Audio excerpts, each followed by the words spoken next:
What's up, babes? Welcome back to the I Am More Than podcast. It's your girl, Jordan Wessel. I'm a former Miss Arizona USA professional model and founder of More Than Inc. On today's solo episode, I'm going to be opening up about my modeling experience. I've had a pretty crazy 9 years in this industry, and I want to let you guys in on the lessons I've learned and some of the crazy experiences and opportunities I've been able to have. So without further ado, let's dive in.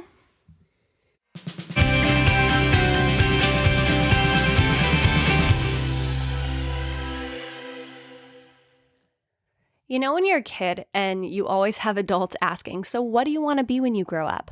For as long as I can remember, my answer was always a model or an actress. Like that never changed. That was my lifelong goal. I had no idea how I was going to get there because where I was raised was a super small town. Nobody was a model. We didn't have a modeling agency. I honestly didn't even know what a modeling agency was. So I remember going on my parents' desktop computer and I would look up like how to become a model, what to do to become a model, and submit myself to these different agencies. Never heard anything back. And then I would look up these auditions for Disney Channel because that was going to be my big break in acting. And so I would print it off, hype myself up, go talk to my mom, convince her to drive me an hour and a half to go to this casting on the weekends. And I just absolutely loved it. I loved the process of auditioning for something and never got a single callback, might I add you. And I did this for years, like embarrassingly long. And then when I was in high school, I just kind of gave up on the whole idea that I was going to become some famous model in Colorado. So when I moved to Arizona after I graduated high school, as I mentioned in the first episode, I was going through a lot of different health issues. And so obviously modeling was not high up on my list in any way. But as I started getting a little bit better, I joined a sorority, and one of my sorority sisters was a photographer. And she's like, hey, you and I should do a shoot together, which is all I ever wanted to hear in my life, is someone actually want to take my photo. And so my girlfriend did my hair and my makeup. I picked out my best outfit. We met in a park and we did like 30 minutes worth of shooting, and I absolutely loved it and was like, yes, now that I'm in Arizona, there's actually agencies around here. Like, it's my time to shine. So I Googled two of the most prestigious agencies in Arizona and found out when they had open calls. And I hyped myself up for like 2 weeks to go into this open call, which essentially is just an open office hour. Anybody can come and you meet with some agents, and either they will ask to take digitals of you, or they'll have you meet with other agents. They'll see if you have a specific look that they want. And from there, that's how you get contracts. That's how you get discovered. So I showed up to this first ever open casting call and waited there for a couple, I'd say almost an hour. And I met with all these different agents, was so excited. And the owner had walked in while I was talking with one of the agents. And she came and sat down. We had a brief conversation. And she word for word said, you have a beautiful face, but I just don't think you have what it takes to be a model. And I think she could see the confusion on my face, like start with a compliment and then like stab me right there. And she just said that my body didn't really meet the standards of the industry. So that was a pretty big burn, obviously. And I left there being so upset, thinking all my dreams were crushed and I would never be a model. And after pep talks from a bunch of my friends and my family, I went to another open call at a different agency and met with a bunch of agents, also met with the owner there, and she was so sweet about it. And she gave me constructive criticism and basically said like, hey, now is not the time. Like, we have a lot of blonde hair, blue-eyed girls on our books right now, but that doesn't mean that it's never going to be a possibility. So if this is something you want, like maybe come back in 6 months or a year. Much different reaction than the first lady. So I go home. That's when I started this physical transformation I mentioned in my first fitness journey podcast. Started this physical transformation, and in the beginning of losing all of this weight, it started to click in my head that I was like, oh, maybe this is what they meant by like, I don't meet industry standards. And after almost 3 months of training, like I mentioned, I lost about 50 pounds and I decided I wanted to try modeling again. So I convinced my sister to take digitals of me, which if you don't know what digitals are, basically it's you without makeup, without really having your hair done, in a tank top, jeans or shorts and heels. Basically, the agents want to see you as a blank canvas.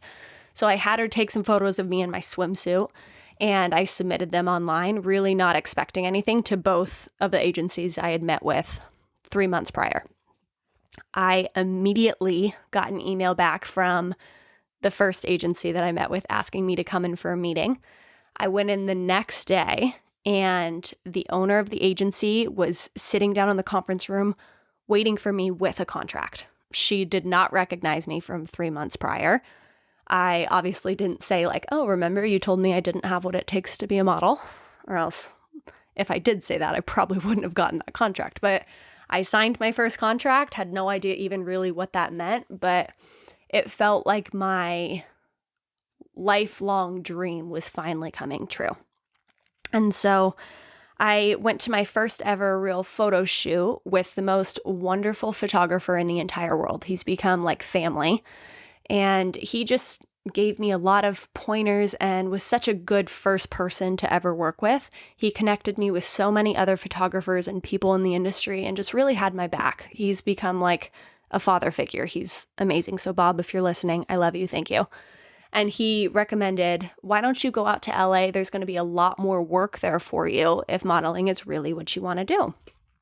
So I tried to convince my parents to let me go out to LA just to meet with some agencies, see if I had what it took. And my mom decided to make a little mother-daughter trip out of it. And it was still one of my favorite trips I've ever been on in my life.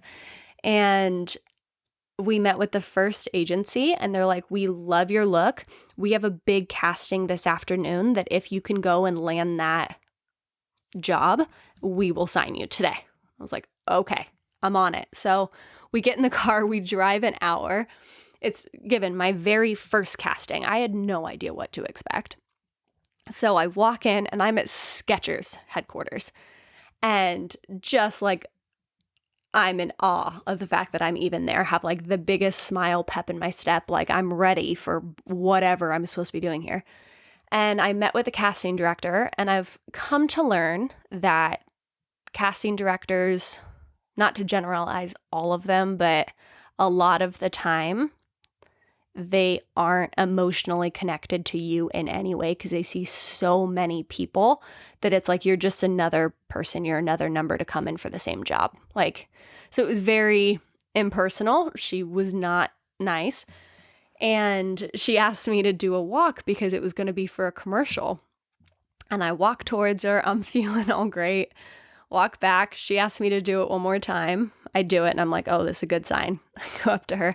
And she literally says, you walk like a duck. Like, what? So rude. But also, like, I have major hip issues. And so I have always known my whole life that, like, walking is something that literally causes my hips pain. So I think the more I try and, like, fix my walk, the more dramatic my hip issues get. So I was so sad. Like, I thought that I just crushed that, which meant that the agency that I was meeting with earlier that day was not going to sign me. And so I had my little moment where I was all upset. My mom hypes me up again. We go to a different agency. That one went awesome. And they set me up with some photographers in California to shoot with. And beach, I'd never been to Laguna Beach. I'd never shot on a beach. Like, I still had no idea what I was doing in a photo shoot. First lesson came at me. I really learned my first lesson here, and I learned it in hindsight. I wish I knew then. But I learned that not everybody in this industry has your best interest in mind. And I know that probably sounds obvious. I'm sure it's that way in a lot of industries. But I was so naive in the beginning that when somebody was offering to help me and connect me with all these people and propel my career, I never thought twice about it. I assumed that they had pure intentions. I assumed they were a great person and kind of put my trust and faith into people that didn't deserve it at that time, given I had no idea. So I continued working with some interesting people throughout that whole period. I got an offer for an LA agency contingent on me moving to LA full time. So I thought about it a lot. I wanted to so bad, but the deal I had with my parents was that I needed to finish out the semester at ASU. Neither of them graduated from college, and it was really important that I did. But I promised if I just lasted through the semester, then I would take some time off, go to LA, maybe do online classes and figure it out while I tried to ride this modeling wave. And right in between this time is when the Miss Arizona USA pageant happened. And I won Miss Arizona USA in 2014. So that obviously postponed my LA travels, which was such a blessing. I was not in the mental, emotional, or physical state to be by myself in LA in this industry. So that was definitely a blessing. Thanks God. And so I continued modeling in Arizona while I had my title. And modeling for me has always been so fun that when I'm in front of the camera, I'm not thinking about the way my body looks, if I'm good enough.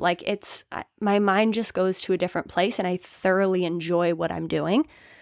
And up until that point, I had only had good experiences in photo shoots.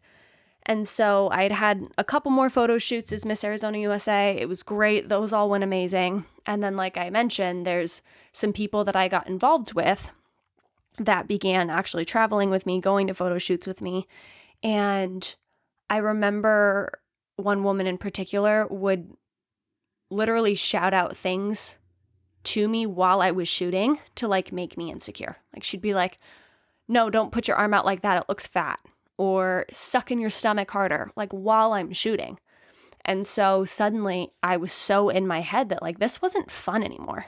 I enjoyed what I was doing before. And I think that came across on camera, where now I would just see images and I'm like, I don't look like I'm having fun. I look like I'm about to cry. So this went on for maybe 4 or 5 photo shoots. And then it got to a point where that just wasn't my priority anymore. I wanted to prepare for Miss USA, and I knew that modeling was not doing me justice. And I agreed to one more boutique client. And I think I mentioned this in my fitness podcast, but I agreed to one more boutique client. I showed up on set, given my body's going through metabolic damage at this time. So when I was signed, I was a 00. I was under 100 pounds, and my body started going back to where it naturally wants to be with damage on top of it. So I was now to a size 2, 4, had gained 20 pounds, which in this industry, you don't just gain 20 pounds and keep working. And that was the first time that I really learned that. I didn't think it was that noticeable, but I was told at that job, it's very noticeable and we're not going to work with you until you get your body back. So it was at that time that I decided to stop modeling all around. And at the time I thought, I'm just going to stop modeling until after Miss USA, and then I'll be able to refocus on that again. And when I got back from Miss USA, I was the most insecure I have ever been. And the idea of modeling just made me cringe. And one of the aspects of modeling is you have to go in and do professional digitals with your agency every couple months. So clients constantly know what you look like. They know your measurements. And that was the hardest part for me, is I didn't want to go in and have my agents measure me because I didn't think that I was good enough. I thought they'd be disappointed in me. So in order to just avoid that criticism, I literally just didn't go in. And within this time, I had switched to a different modeling agency. Actually, the one that I mentioned in the very beginning of the super nice agent that said now's not the time, but maybe later. I actually signed with her in the middle of my reign.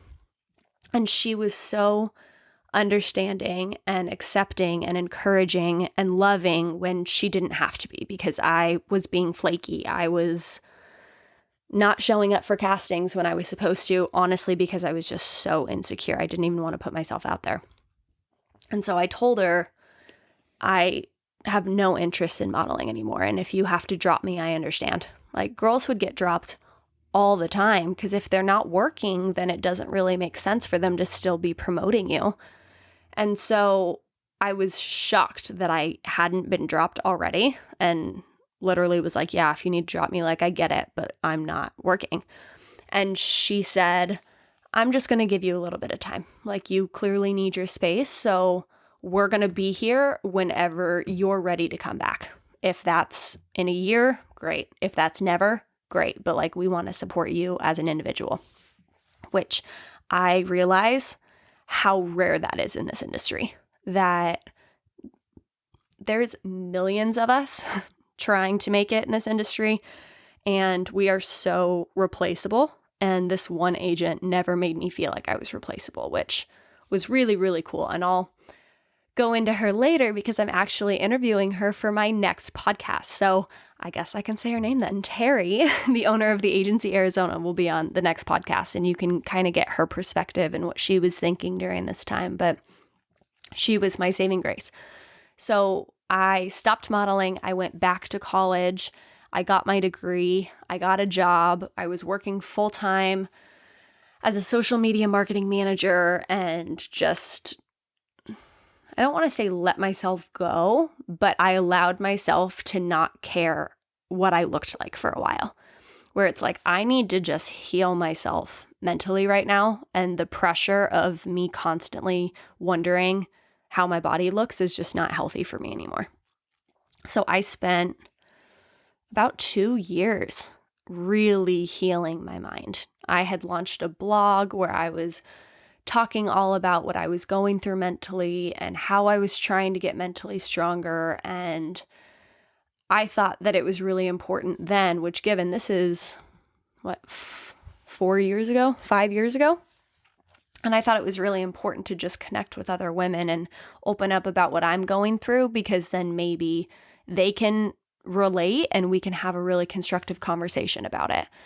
So that was the intent with my blog all this time ago. I had no desire to go back to modeling, but the more I started opening up about what I was going through, the more I was connecting with all these other women and realized, like, I'm not alone in this. Even other models that I had admired that I was meeting, I noticed they were going through the same mental battles that I was going through. And that was really freeing for me. And I just basically had an epiphany one day where I'm like, I will regret in the next 10 years if I don't give modeling another shot. Like, I ended not on my terms. I ended because I felt like I wasn't good enough. I stopped putting myself out there. And it's time that I go give it one more shot and see if this could actually be a profession of mine.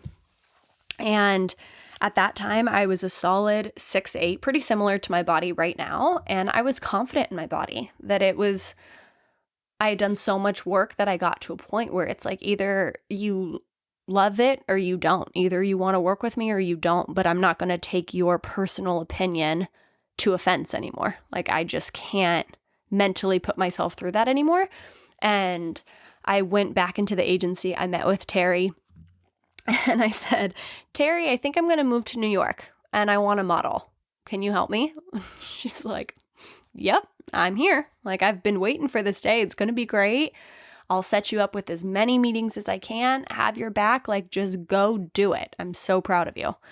And that was really freeing to know that somebody else believed in me just as much as I believed in me at this point. And I told Brendan, hey, I'm ready. Like, let's just book one-way tickets. Brendan's dad lived there at the time, so we had a place to stay, and we both were just ready for something more. We were living in Arizona. Bren was working for the Phoenix Suns, and then he was becoming a personal trainer, and I wasn't fulfilled in my job, and we both just knew there's so much more that we could be doing. We were 22 and 23, and we're like, we only have so much time that we can go do this before it's too late, before we have more responsibilities. And so on December 31st of 2016, we moved to New York City. And that was pretty shocking because I didn't really know what I was doing there. It's like, in the back of my mind, I knew I wanted to model, but I had prepared myself for the very realistic possibility that that wasn't going to happen, because now I was a part of the other millions of girls in the city that have been doing this a lot longer than me, are experienced, have connections. I literally knew nobody.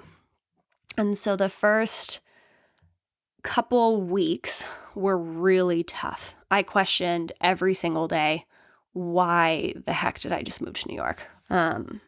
Everybody knows that New York's not an easy place to get by anyways, but it was just such a shock for me. And literally the day after I moved here, my childhood dog of 16 years passed away.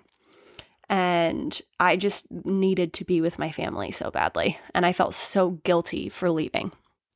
But my mom, thank God for her, she literally was like, I know if you come back here, like, you're never going to go back. So just try it. Just hang in there for a couple months. If you still hate it, you always have a place here. So I kept going, kept pushing myself. Brendan's looking for jobs. I'm looking for jobs and trying to meet with modeling agencies. And I finally got a couple of meetings, I think with 3 agencies that I was dying to be signed by. I went to all 3 of them. They went really, really well. And I first met with this top agency that I felt so, it felt so surreal because I've heard of them since I was a kid. And now knowing that I was walking through their doors, I don't know why I'm not even saying their name. It was Wilhelmina. So everybody knows Wilhelmina. And Wilhelmina, New York, it was like my goal to be represented by them. The meeting went great. They were like, yeah, we'll call you by the end of the week. No call, like crickets. And I wanted so badly to have an explanation, but you don't get explanations in this business. It's either a yes or no. And that was really hard for me to come to terms with. I went to 2 other agencies, both had great meetings, nothing. And then another agency that was much more inclusive, Jag Models, really wanted to be with them. They at least gave us a follow-up. They called my agent back in Arizona and they were like, yeah, she's great. She's just not for us. And I think that was the hardest part, is I learned you can't be everything to everyone. And there's a very specific look that they need at a specific time. And you really can't take things personal in this industry, because although it's a very personal industry, your resume is literally your appearance.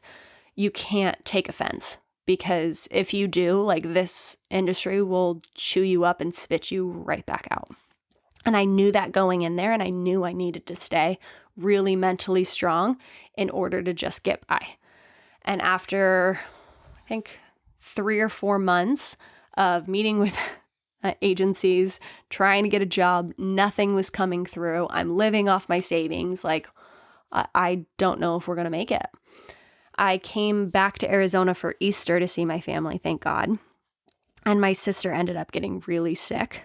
And I stayed here for 2 months to just help take care of her, and figure out what my next move was. I thought I was done with New York and I was ready to go to California. It's like, that's where I initially had an offer. I like California. I like the West Coast better than the East Coast at that time. And once my sister got better, we did a road trip out to California, met with a couple different agencies, literally no success out there either. And I had one more meeting on the day that we were there with Wilhelmina, LA. And right before it, I was like, you know what? Screw this. Like, I'm so sick of having to defend what my body looks like because it doesn't meet this industry standard. Court and I went to the Beverly Hills Hotel. I ate some chips and guac, had a margarita. It's like, I'm not going to take myself too seriously in this final interview with Wilhelmina. Like, either they want me or they don't. Went into Wilhelmina, LA and met with their director. Steve was so fantastic, so nice, so wonderful, so encouraging. I think I was with him for like 45 minutes, where normally you're there for 5 minutes. So I left that meeting not thinking that they were going to sign me, because his deal was, we need New York to also sign, and I need you to start in New York for 1 year before you come to LA. Where that technically would have been convenient because Brendan and my stuff was still in New York. So I was like, I met with Wilhelmina, New York already. There's no way they're going to sign me. So I just didn't get my hopes up.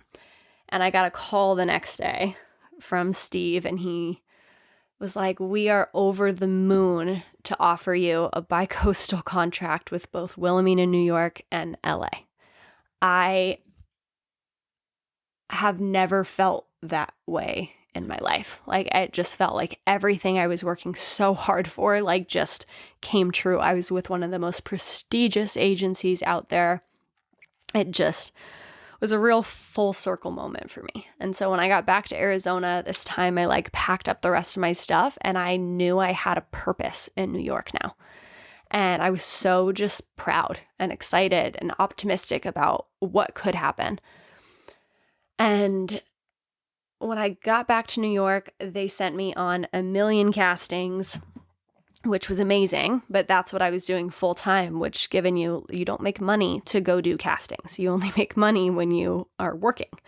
So that was a really tough position to be in because I was burning through my savings still. And after a month straight of castings multiple times a week, I'm still not booking. And I was frustrated because I was signed on the curve board with Wilhelmina, which is essentially their plus size board that starts at a size 14. And at the time, I was a very solid size 8, 10 if we're pushing it, and I was marketed as a 14. So when I would show up to these castings, not only would the casting directors not even give me the time of day, but they'd get frustrated with me. They'd be like, well, you don't even match these measurements. Like, why are you here? You're wasting your time and our time. So this happened for, countless times. And I finally got frustrated enough. I went in, met with my agents, and was just like, hey, like, why can't I just be marketed as my size right now? And they were like, it's too in between right now. Like, clients are not hiring that size range. And so either you have to gain weight or lose a significant amount of weight so that you can be on the straight size board. Cause like, it's really tough to market you as an in-betweenie. And after another couple months of just hustling, trying to do this, I got a side job where I'd go into a fitness studio from 4 p.m. to like 10:30 p.m. every night, and I would check people in for their fitness classes and clean yoga mats. And that literally is how I was making my income, because Bren and I had signed on an apartment when I got signed with the agency. Another lesson. If you start modeling and you get a contract, wait until you actually make money before you take on bills that can wait. Meaning, before you sign on your own apartment, don't just take their word for how much you could make. They told me, yeah, your first year you'll probably make like 65. So I was living like I was going to be making all this money, where in reality, the jobs that I was working, you don't get paid for 90 days in this industry. So I can do a job today and I'll get paid sometime within the next 3 months. So it's really difficult to make a living in the beginning off modeling, because you have to have consistent income, consistent jobs, so that even though your job's payments are delayed, you constantly are getting money in from jobs you did 3 months ago, which I knew in theory that's how it should work, but that's very hard to tell a brand new model where I'm barely booking anything. So after a couple of bookings, I'm like, okay, like, I'm really hitting the ground running. It's going to be great now. I get a call from Terry from the agency Arizona, my mother agent, and she lets me know that I've been dropped by Wilhelmina. Literally overnight, like the previous day that I was in there, I was talking with my agents about going internationally. They talked to me about Wilhelmina, London. They said I would do really well in Germany. They wanted to send me outside of New York because my size just wasn't working in New York. So I'm on cloud 9 thinking I'm going to get to go live in London for a while, model there. That was on a Friday. And on Monday morning at 9 a.m., I get this phone call from Terry saying, I'm so sorry, but they've dropped you. Like, you're just not working. And I was so frustrated and shattered and just upset that I had this 3-year contract. I thought that it was just the beginning. I knew it would take some time to gain momentum, but I think I was with them for a total of like 4 months. I didn't even have time to build any type of momentum. And now I'm locked into a lease and don't have a steady job. So now I'm just looking for a bunch of other part-time jobs on top of cleaning yoga mats. And it was just a really low point. It was frustrating. It was just confusing. And I started trying to go meet with other agencies and got into the exact same issue again. I'd have great meetings, wouldn't hear a call back. And so I met a model. I actually forget how I met her, but she was raving about how much she loved her agency. I was like, I haven't ever heard a model talk about how much she loves an agency. Like most of the time it's like, yeah, I mean, they sometimes get me work, but like they don't talk to me outside of that. So as she was raving about her agent, I was like, can I please have your agent's email? Like she sounds amazing and I need to meet her. So I emailed her, set up a meeting with state management, and was offered a contract in New York and LA. And it was the best thing that's happened to me while living in New York. I have a team of agents now that genuinely care about me as a person and me as a model, which has been really cool. They actually ask me like, so what do you want to be doing in your career? What would be ideal clients for you? Which are questions like I'm not used to being asked. I don't think anybody in this industry is used to being asked. It's kind of like, oh, this client like wants a girl that has blonde hair, blue eyes. Here's a casting. There might be 1,000 other girls and maybe you have a 1 in 1,000 chance in getting the job. And so I started with them. I started booking quite a bit with print. And then I learned about this crazy concept of fit modeling. And right now I am a full-time fit model. So essentially what that means is I do all the behind the scenes fittings for these pretty big clients. And they will take something. So for example, bras. I'm the Aerie fit model for a size 30, I think I'm a 36D for Aerie. And so any of their 36D bras have been molded off of my body. Cool fun fact, by the way. So shout out to Aerie. Go get their bras. They're amazing. They're molded off my boobs. It's great. So that's just one example of a client that I work for. And I've gotten to the point where I have enough clients that I'm working almost full time as a fit model. And by that, I mean almost 30, 40 hour weeks. I'm paid hourly. My rate is much better than it was as a print model. It's consistent. And it's just opened my eyes up to this whole other world that I never even knew existed. And I hit the ground running quickly. I have awesome fit agents as well. And they taught me kind of the lingo I needed. I did some research on Google and kind of had to just learn as I went.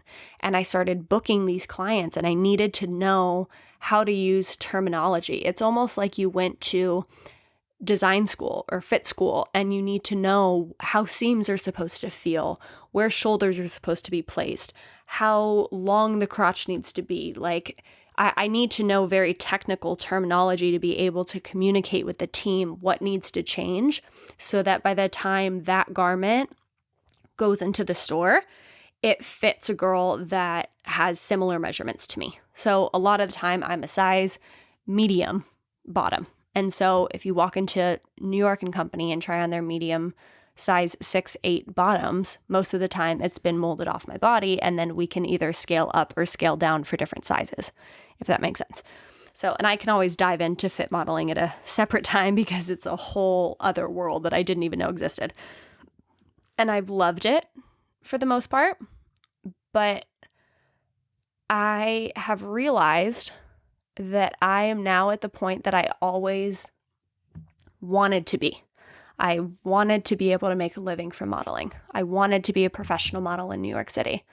And I always thought that it was just going to be so fulfilling. That's all I needed.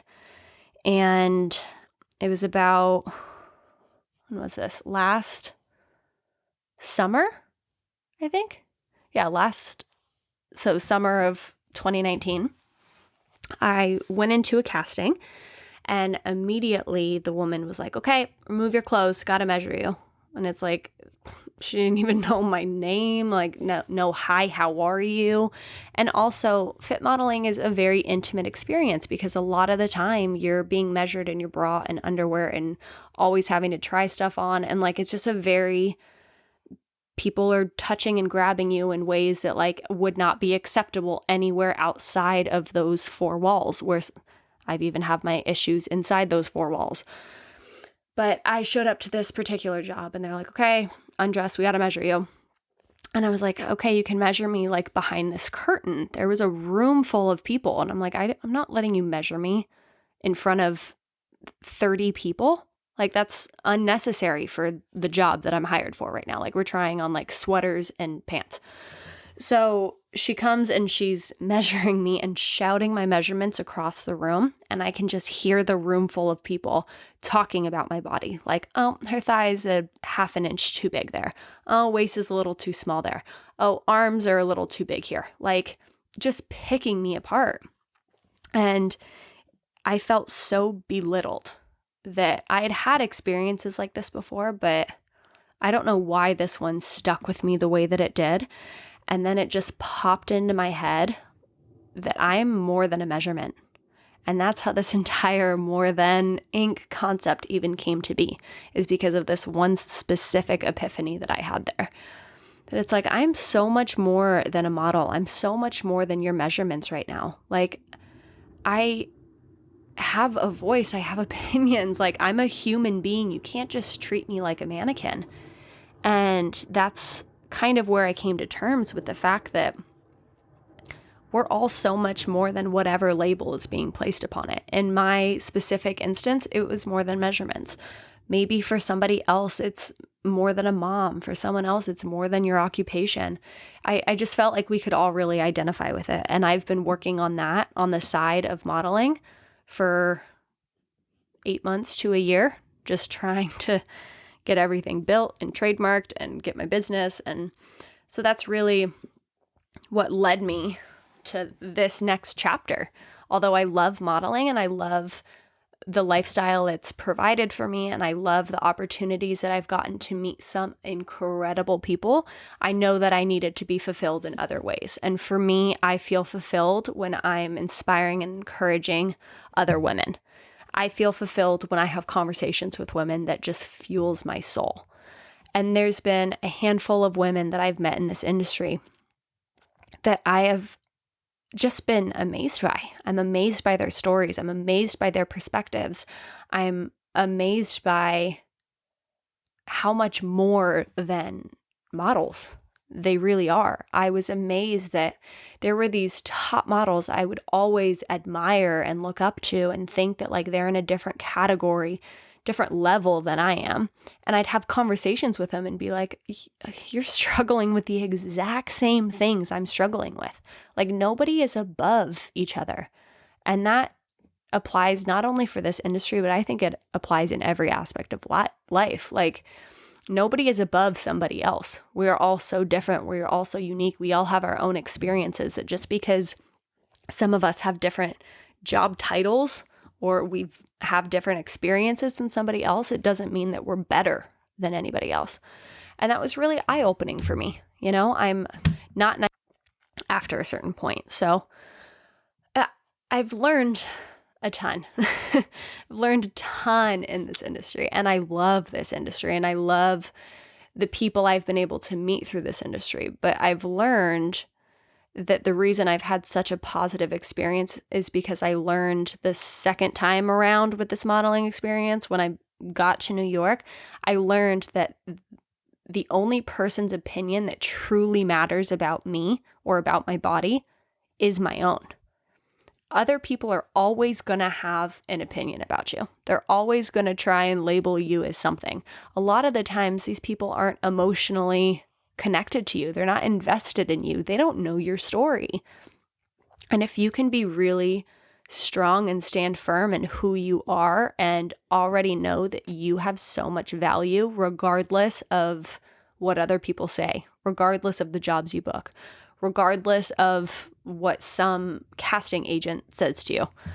And after learning that, I feel like I've been able to apply that to so many different areas in my life and connect with women that are outside of this industry as well.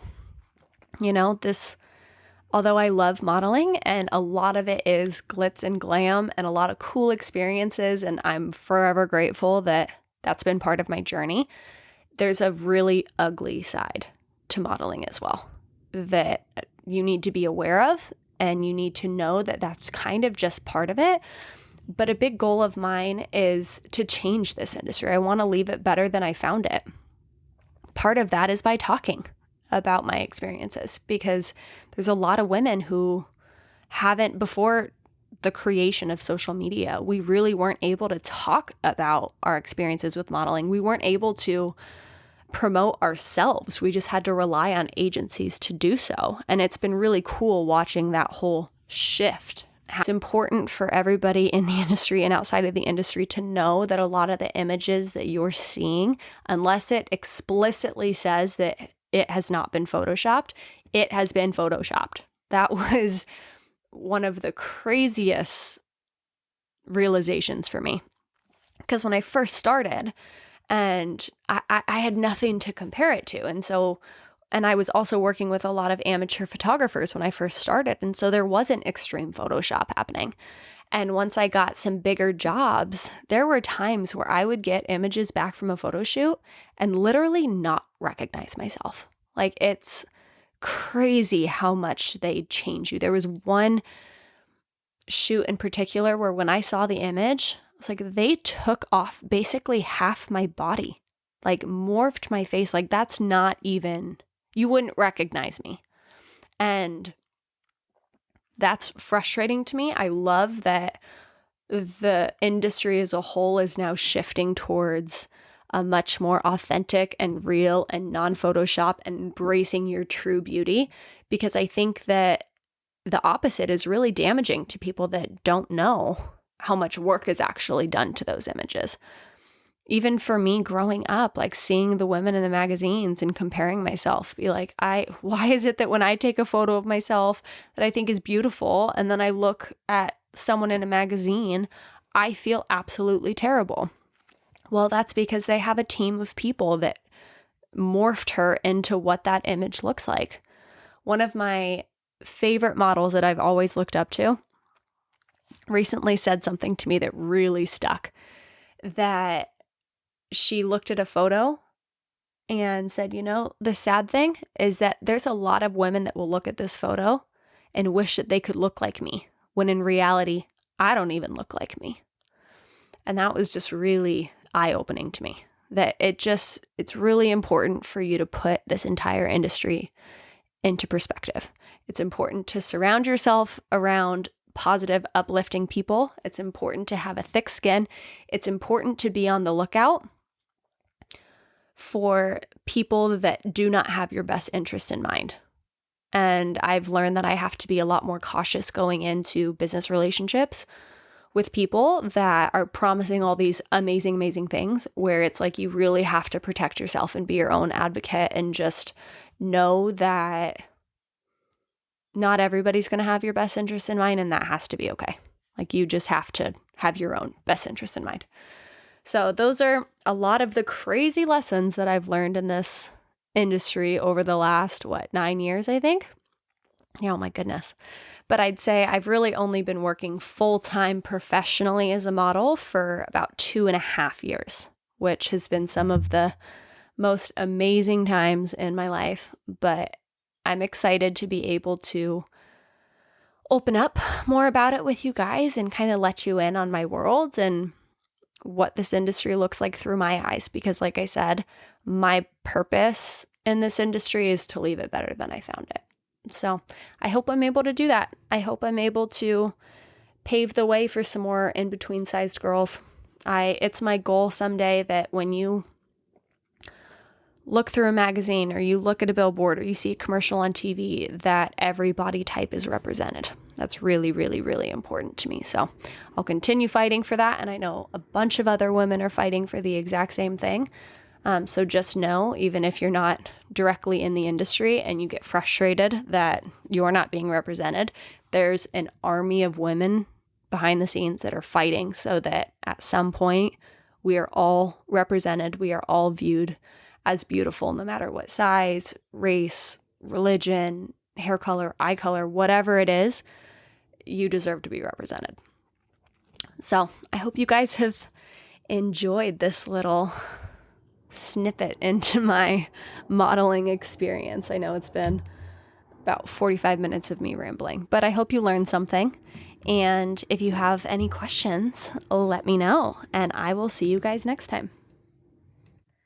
So there you have it. I hope you got just as much out of this episode as I did. I would love to hear your thoughts and your feedback on our most recent Instagram post. Remember, you are more than whatever label has been placed upon you. We hope you feel empowered and inspired. We'll see you next week.